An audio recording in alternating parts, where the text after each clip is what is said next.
The Imperium of man was never built on truth. It was born from necessity, a monument of obedience forged from the ruins of reason. When the Emperor still walked among men, his word was command and his silence was judgment. But when he fell, when the golden throne became his tomb, his image became scripture. The living man turned into an eternal myth, and humanity, afraid of the void, filled it with worship. The ecclesiarchy was not created to save souls. It was built to preserve control. In the millennia after the heresy, the first cardinals gathered on Terra and declared what all men secretly feared, that the emperor had ascended to godhood. There were no visions, no miracles, only the echo of desperation. Billions believed because they had no choice. A galaxy too large, too cruel, demanded a god even if he was dead. In those early centuries, the church grew like infection. Missionaries sailed across the stars, carrying relics that were mostly ash and lies. On every world they found the same hunger. People craving meaning, soldiers craving forgiveness, rulers craving legitimacy. Faith became a currency. The emperor's name was stamped upon banners, upon bullets, upon bread. To serve him was to belong. To doubt him was to vanish. The first cathedrals were built not from marble but from ruin. Each one rose on the bones of forgotten empires. They were vast and terrible, filled with hymns that shook the earth. In the manufactoria below, slaves molded icons from scrap, shaping divinity with bloody hands.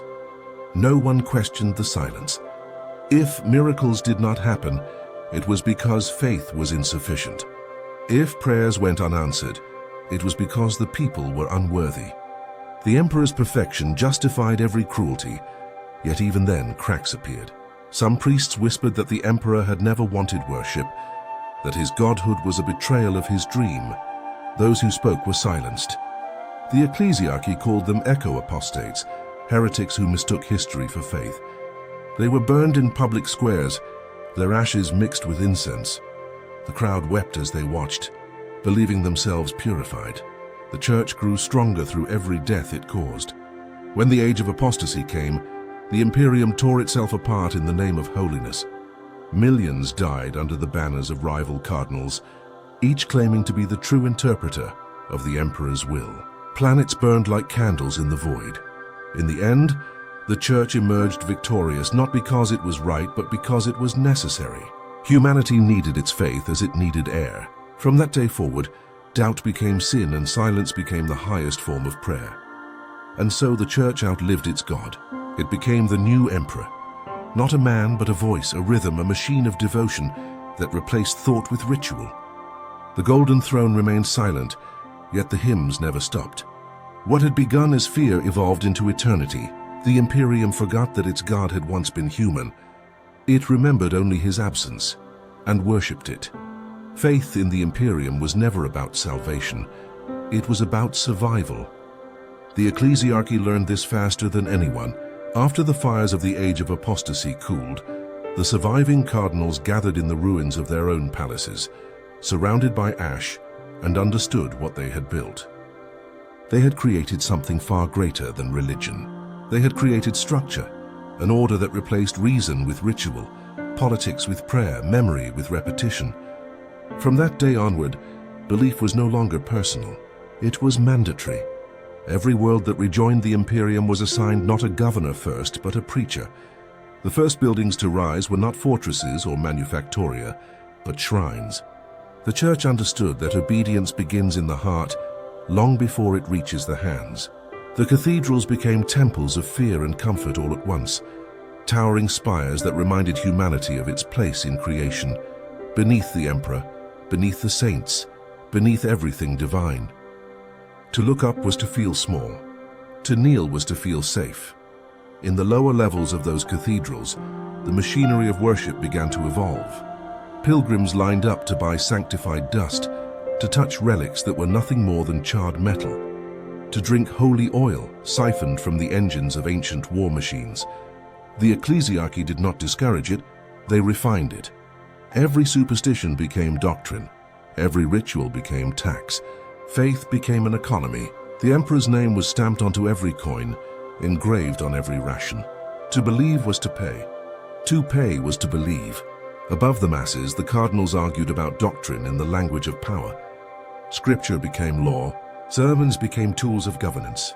The words of the emperor, those few lines recorded before his silence, were copied and reinterpreted 1,000,000 times. Each new translation added another chain, another justification for obedience.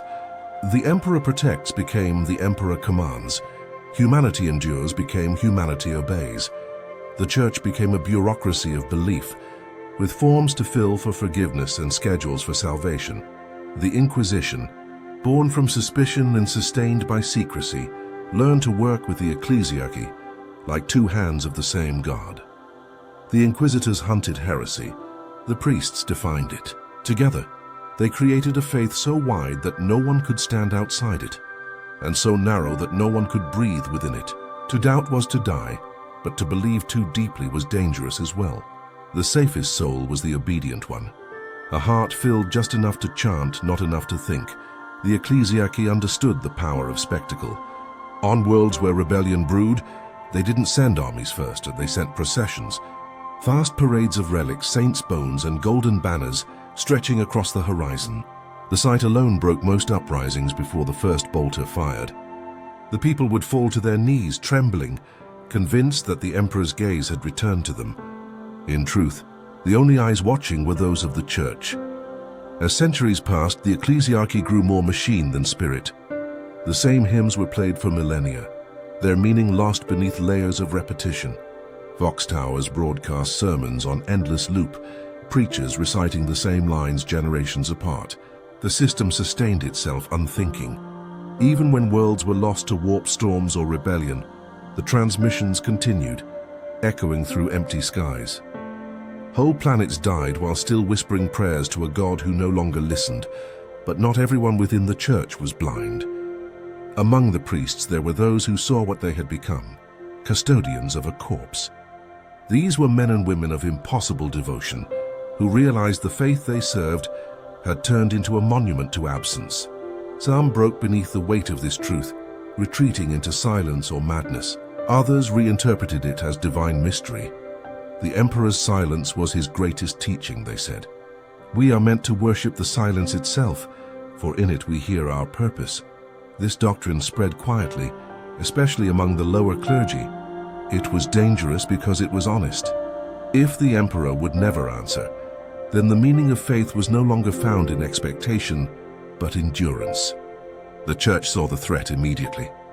The priests of silence were arrested, executed, or erased from history.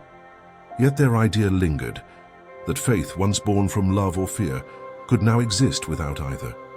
That humanity could continue kneeling forever, even when there was nothing left to kneel for. As millennia turned, the ecclesiarchy perfected control through ritual. Every day had an assigned prayer, every hour a hymn, every breath a purpose. People were born praying and died mid-sermon. Faith became like breathing, unconscious, automatic, eternal. The church had achieved the unthinkable, a religion that did not require belief. It only required participation. The emperor's corpse was its heart, but the people were its blood.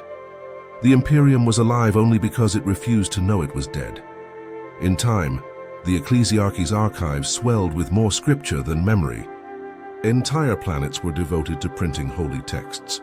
Scholars labored endlessly to rewrite what was already written, correcting heresies that no one remembered.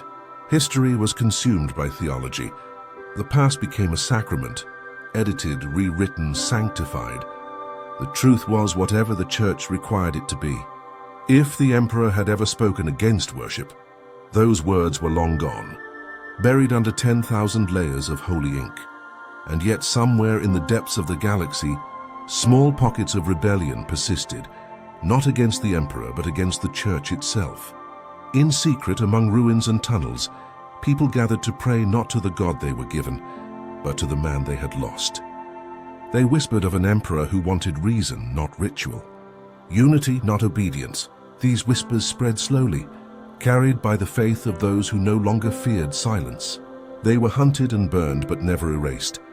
Every death became a seed, every whisper a hymn. The ecclesiarchy responded with terror cloaked in holiness.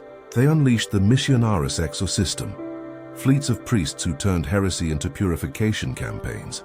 Entire planets were scorched clean, their ashes declared sacred.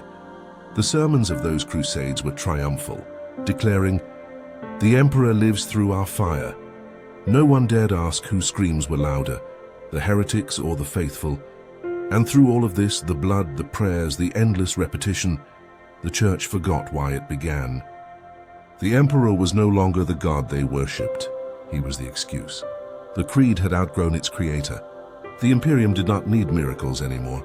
It only needed continuity. The machine of faith had replaced the divine, and like all machines of the Imperium, it would run until it consumed itself.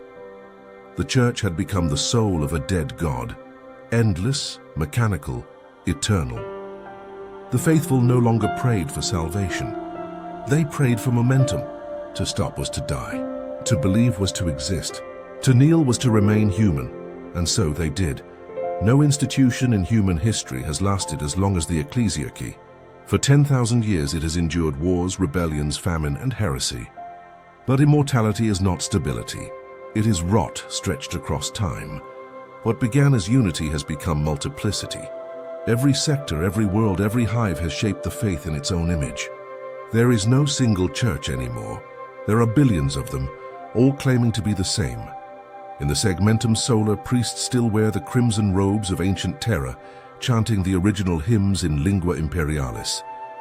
In the eastern fringe, missionaries have replaced those chants with guttural invocations, merging local superstition with imperial doctrine. On shrine worlds near the maelstrom, the Emperor is depicted not as man or god, but as a burning star devouring the faithful to sustain his light.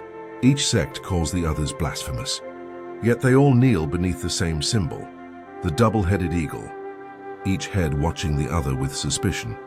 The ecclesiarchy calls this diversity holy adaptation. But within its golden halls, the high cardinals know the truth. The Church is no longer one voice, but a choir of competing choirs, each singing over the others. They attempt to enforce unity through decrees and excommunication, but their words travel slower than faith itself. By the time a ruling from terror reaches the outer worlds, entire new religions have already formed, heresies too vast to punish, too large to kill. Some worlds worship the Emperor as a god of light, others as a god of fire. Some see him as mercy, others as wrath. In the cold hives of Heliosa Prime, he is known as the Engine of Souls, a divine machine that devours sinners to fuel the faithful. In the feudal moons of Arcadia, he is a sleeping god, dreaming the universe into existence. On the hive world of Tantalus 9, he is a sainted corpse whose rotting divinity keeps the stars burning. The faces of God multiply like reflections in broken glass. The ecclesiarchy's archives, once vast but ordered, become labyrinths of contradiction. Every new saint is canonized with pomp and ceremony, yet within a century their story diverges. On one planet, Saint Aurelia is remembered as a martyr who burned for truth. On another, she is worshipped as a vengeful spirit who burns the unfaithful. Both beliefs are true because both are believed. Scripture no longer describes reality, it defines it. Entire sectors begin to war over interpretation. Armies of pilgrims march beneath banners of faith, each side carrying relics of the same God and calling the other heretics. The Ministorum calls these conflicts faith wars, a euphemism to disguise the truth. The Imperium is tearing itself apart through prayer. Cities burn beneath choirs chanting victory hymns. When the ashes settle, both sides declare divine triumph, for both fought in the Emperor's name. The high ecclesiarchs attempt to reassert control. They send new missionaries to correct deviation and restore orthodoxy. But these missionaries themselves become saints on arrival, their words reshaped by local zeal. A single sermon, carried through the warp and retold by generations, evolves into a new gospel. In the Imperium, distortion is not failure, it is holy mutation. The Church has become like the warp itself, infinite and unpredictable, reflecting the desires and fears of all who enter it. The Inquisition grows desperate. The Ordo Hereticus begins purging worlds where the faith has mutated beyond acceptable range. They burn entire libraries, destroy cathedrals, and silence millions. Yet every purge creates martyrs, and martyrs are the Church's true fuel. For every saint they erase, 1,000 new ones rise. The Imperium's greatest strength, its unity of faith, has become its greatest contagion. In the void between stars, pilgrim fleets drift endlessly. Millions aboard worship their own variations of the creed. Some have been traveling for centuries, their descendants born and dying among relics that have lost all context. Their prayers no longer resemble words, just sounds, ritualized syllables of comfort. The ecclesiarchy calls them orphaned flocks, but secretly they are envied. For while the priests argue over doctrine, these lost pilgrims still believe. Within the Basilica of Holy Origin on Terra, the High Synod meets once every century to debate the state of the faith. It is a ritual of futility. The cardinals argue over definitions so ancient that language itself can no longer contain them. One claims the emperor is a god because he commands the warp. Another claims he transcends it. Another dares to whisper that perhaps the warp commands him. Their words echo through marble corridors, feeding back into new sects, new schisms, new wars. The Church is too vast to agree with itself, but too sacred to admit it. Meanwhile, the common man simply kneels. He does not question which version of the emperor is real. To him, all are real. The prayers of his ancestors, the hymns of his world, the relics of his hive, these are his reality. The Church has succeeded so completely that belief itself is no longer optional. Faith is the air the Imperium breathes, the gravity that binds its soul. Even lies become holy when repeated long enough. On the outer edges of the galaxy, new movements arise, strange and quiet. Some sects no longer use words at all, communicating through silent gestures, claiming the emperor's will is beyond sound.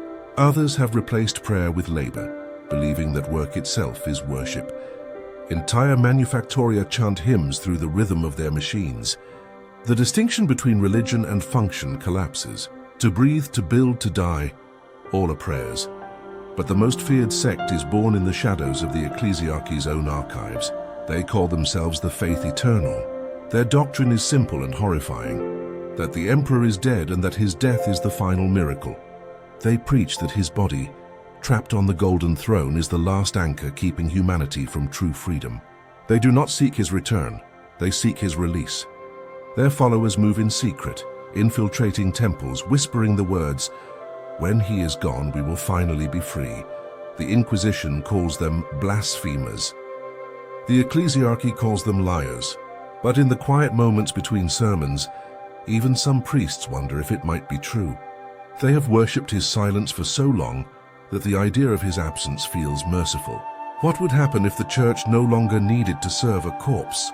Could faith survive without its God? Or is the God the only thing keeping the faith alive? The wars of doctrine continue for centuries, each one ending where it began, in prayer. The Imperium burns, rebuilds, and burns again, and still the hymns rise.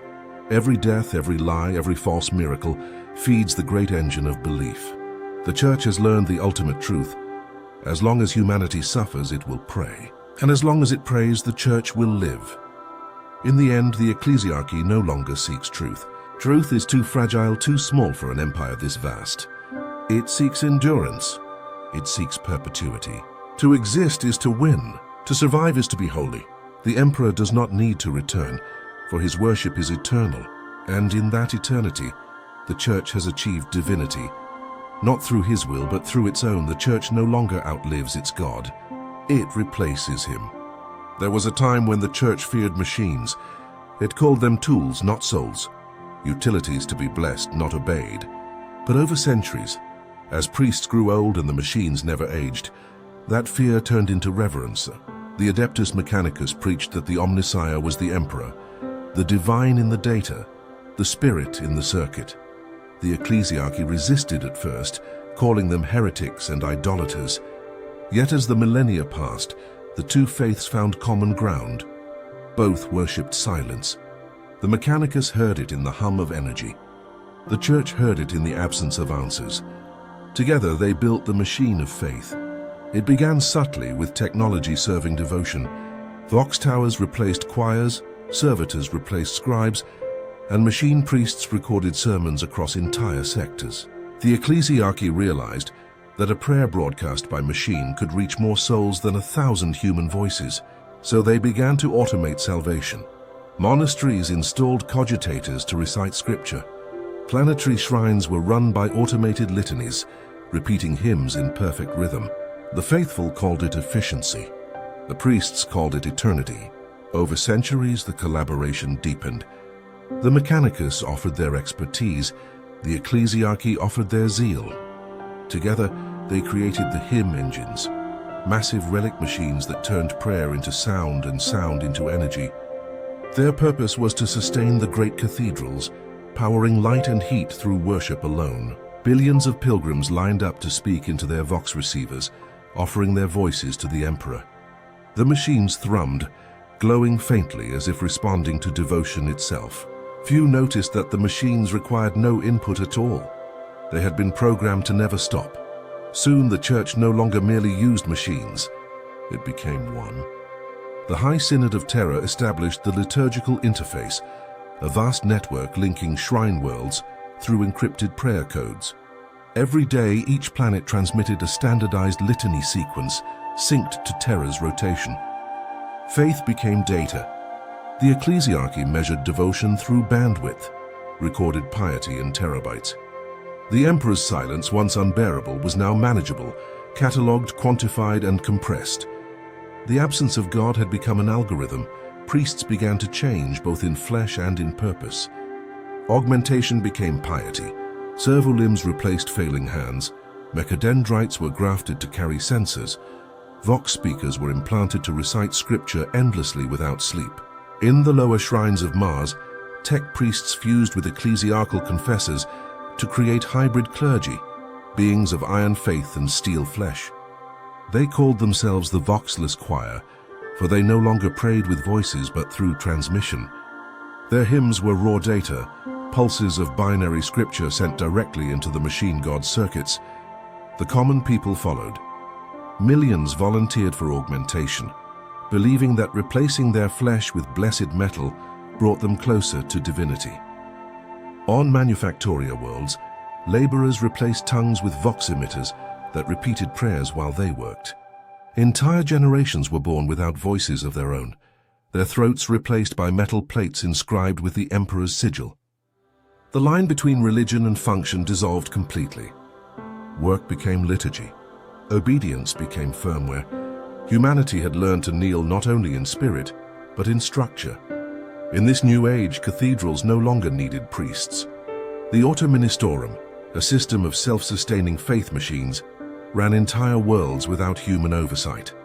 Every hour, sermons were broadcast, blessings automated, confessions processed by logic engines. Penances were assigned through algorithmic judgment. 1 billion souls lived and died beneath the hum of mechanical salvation, never realizing that no human voice had guided them in centuries.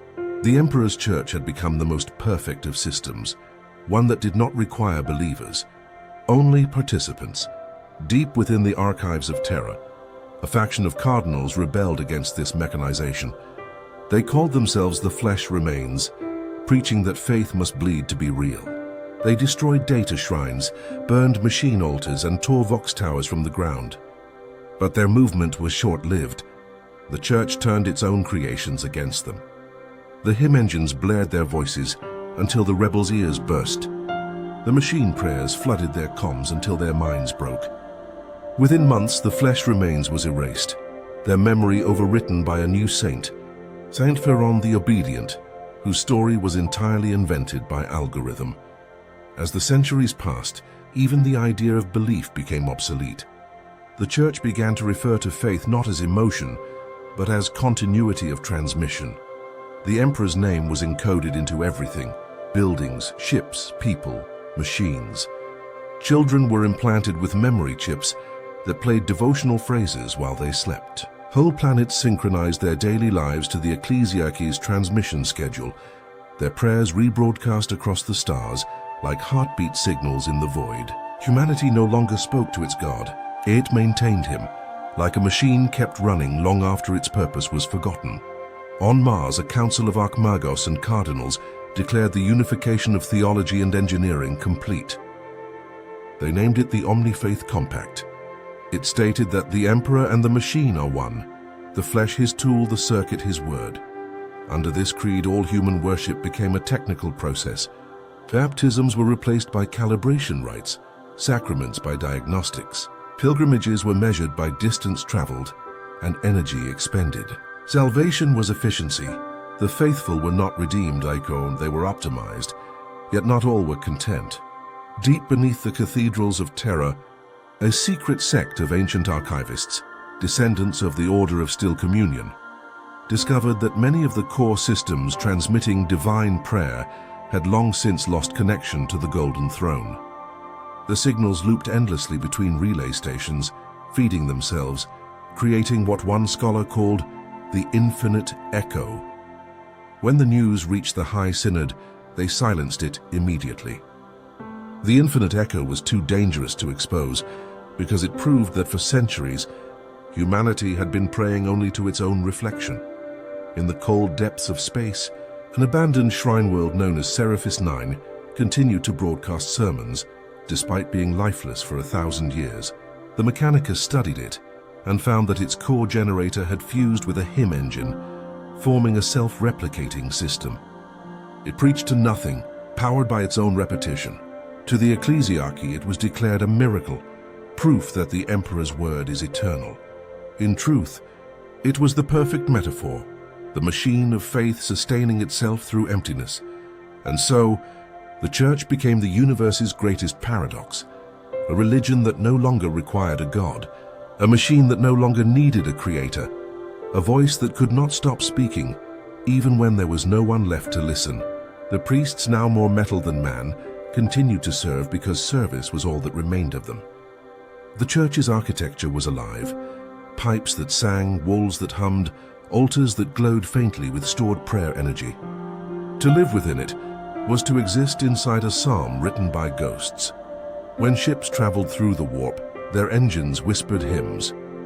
When factories forged weapons, they stamped the Emperor's seal automatically.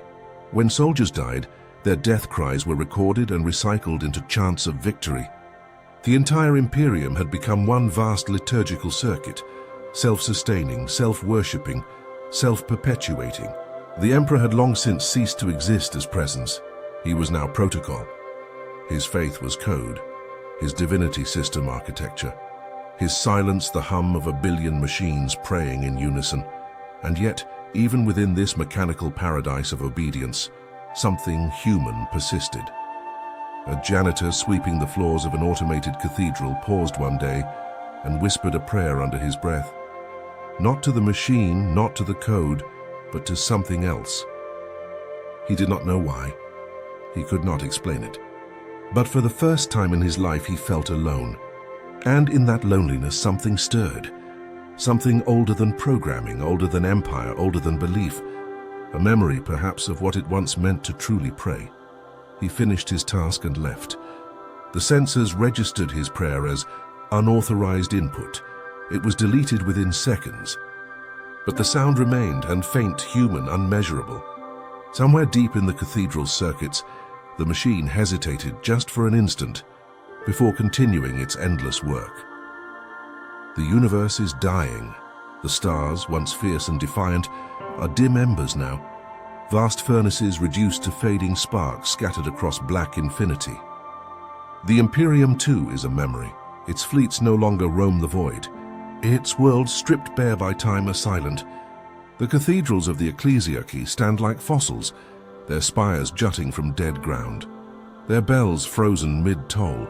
The Mechanicus forges have gone cold, their machines whispering only static prayers. There is no life left to hear them, yet still the Church endures. On Terra, the cradle of mankind, storms of dust bury what remains of the Holy Palace. The Golden Throne, once the beacon of an entire civilization, hums faintly beneath mountains of ruin. No priest remains to maintain it, no worshipper to kneel before it. The cables that fed the Emperor's corpse are corroded, the life support systems inert. For the first time in 10,000 years, the throne is silent, not by will but by extinction. And yet somewhere deep within its rusted veins, a pulse of light flickers weakly, as if even the dead refuse to stop dreaming. The ecclesiarchy's last records speak of this time as the end of the creed. The hymn engines shut down one by one, their final transmissions echoing through the void. The Emperor protects, they say, their voices breaking apart into fragments of static. Each message fades, then repeats. Over millennia, those fragments merge into a single endless tone, a hum that fills the galaxy like the breath of a sleeping god. It has no meaning left, but it has persistence. It is the sound of eternity functioning without purpose. On distant, forgotten worlds, the remnants of the machine faith continue their rituals. Servitors, half buried in sand, still move in the slow rhythms of worship.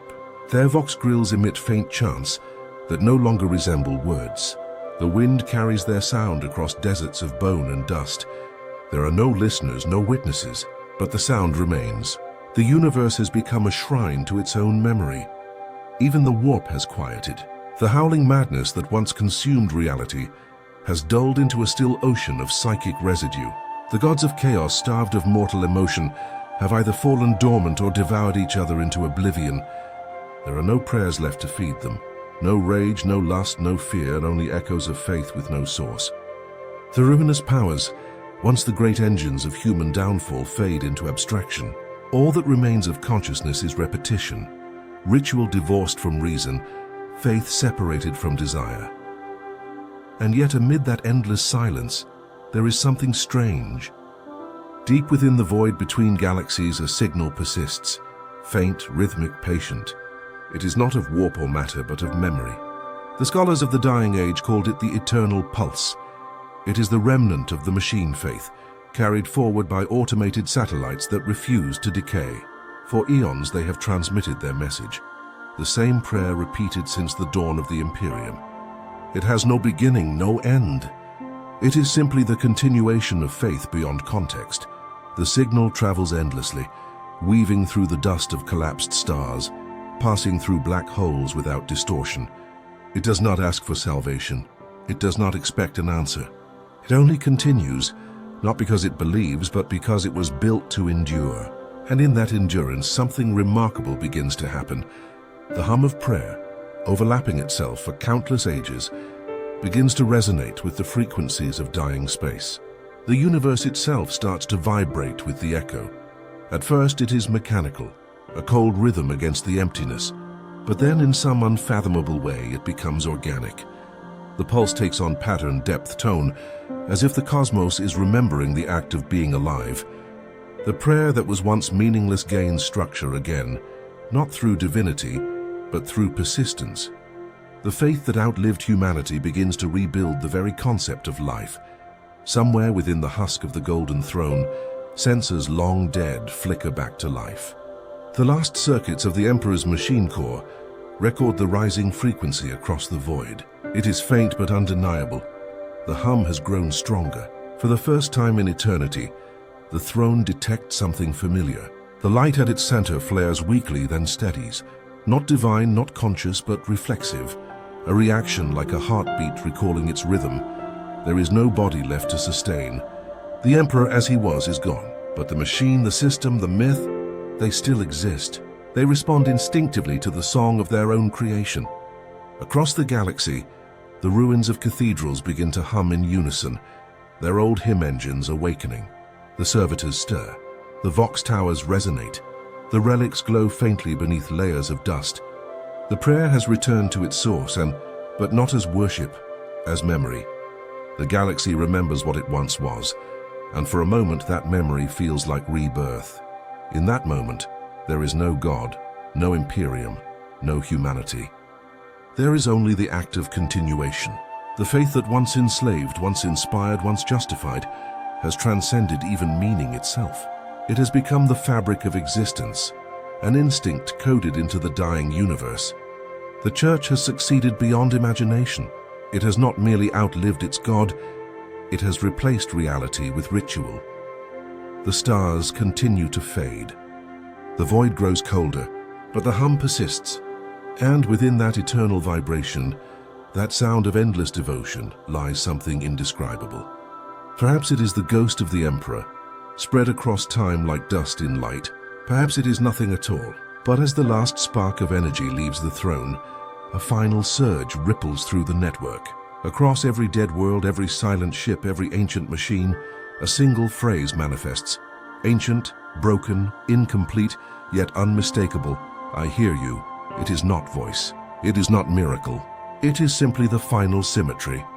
The answer that faith has been building toward for eternity. The universe at last speaks back, and then silence. The transmission ends. What remains is not death but balance, a stillness so complete it feels alive. The church is gone, the emperor is gone, humanity is dust, but the act of belief, the capacity to create meaning from nothing, endures forever. In the end, that was what the Imperium always worshipped, not a god but its own refusal to stop existing. And so in the cold quiet beyond time, the creed endures. The church that outlived God has no walls, no priests, no words. It exists wherever something refuses to surrender. It exists in the rhythm between endings. It exists in the silence that follows the last prayer, the silence that has become divine. In the grim darkness of the far future, there is only one thing stronger than war, stronger than despair, stronger even than death. There is the sound of faith continuing, forever.